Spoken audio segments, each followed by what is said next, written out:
Nesse vídeo a gente vai falar sobre o princípio de overlap e follow-through dentro da animação, como eles funcionam e como cada um acaba se sobrepondo um pouco entre si.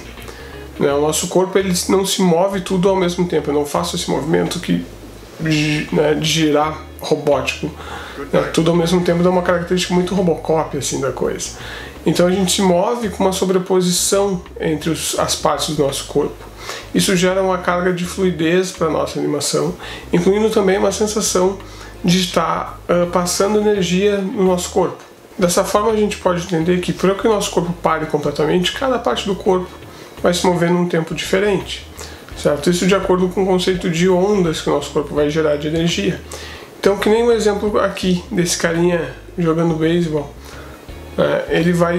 a bola vem em direção a ele, ele tenta rebater, a bola vem em direção a ele, e se a gente notar bem esse movimento, dá para notar que a perna esquerda dele sai primeiro, encaixa no chão, depois vem quadril, tronco e por último o bastão, que vai passar do ponto e chegar lá.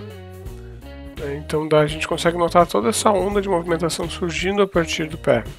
Gira cada parte do corpo até que ele faça a movimentação, até que ele tenha energia suficiente e essa onda de energia percorra o corpo dele. Por isso a gente tem isso que é chamado do overlap action. O nosso corpo gera essa energia que gera tempos diferentes para o nosso movimento. Então o impulso que o nosso corpo gera, saindo da inércia e entrando em ação, entrando em movimentação, ele não é cometido no corpo de uma vez só. Ele vai passando pelos nossos links do corpo, saindo das partes flexíveis, daqui a pouco do tronco, braço e aí chega na mão.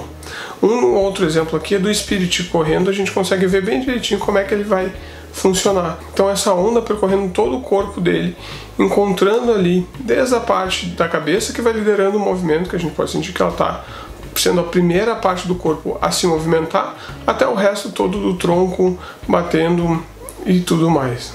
A cabeça lidera aqui porque a gente consegue notar ela virando primeiro e vendo a direção que ele vai seguir a partir daquele eixo.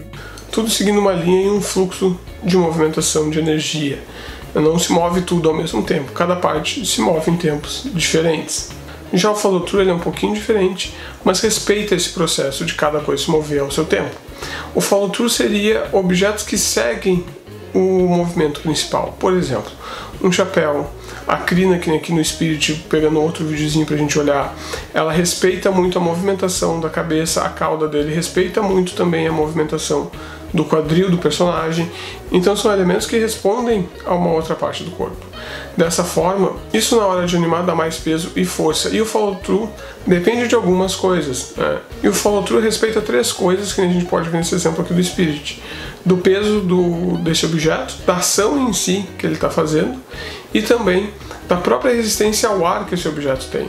Se isso aqui fosse uma folha de papel planando, em vez de ser a crina do cavalo batendo de acordo com que a cabeça vai se movimentando, isso tudo influencia em como que a gente vai trabalhar esse follow-through do nosso personagem. Além do comportamento das partes do corpo em si, também o follow-through no 2D é bastante utilizado para roupa, para toda a parte de efeitos que a gente pode fazer, de fluido e tudo mais. No 3D isso vai entrar mais no campo de simulação de roupa, de uma bandeira e outros elementos. No 2D era feito tudo à mão.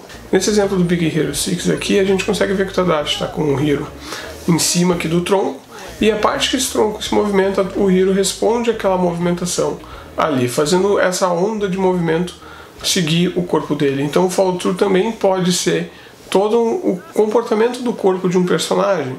Ele responde ao movimento que está sendo gerado pelo Tadashi, pelo tronco ali principalmente. Então ele vai respeitar toda aquela movimentação, seguindo e cada parte do corpo seguindo essa cadeia de ondas ali, como se fosse uma corrente. Se a gente botar aqui uma corrente ao lado do Hiro, o comportamento vai ser bem similar. Nessa outra cena aqui do Big Hero 6 a gente consegue ver comportamentos do overlap e follow-through também. Aqui quando ele tira o braço da manga, a gente consegue ver bem o comportamento de pêndulo que ela vai ter ali. Nessa sequência mesmo dessa cena, ele vai cumprimentar o Hiro, e no que ele faz isso, ele começa com o movimento a partir do ombro do personagem até chegar na mão dele lá, passando até o outro ombro do outro personagem. Então a gente consegue ver essa onda passando bem certinha ali em cima, de forma bem clara, e a energia fluindo de um personagem para o outro. Uma coisa importante desses princípios é que, dependendo da forma como nós criamos essas sobreposições de tempo e as poses dos nossos personagens, elas indicam uma série de fatores da personalidade deles. Como nessa cena que a gente consegue ver o Buzz e a Jessie. O Buzz ele é todo de um plástico mais rígido ali, então o comportamento dele e a forma como o overlap das ações dele vão resultar de uma forma diferente.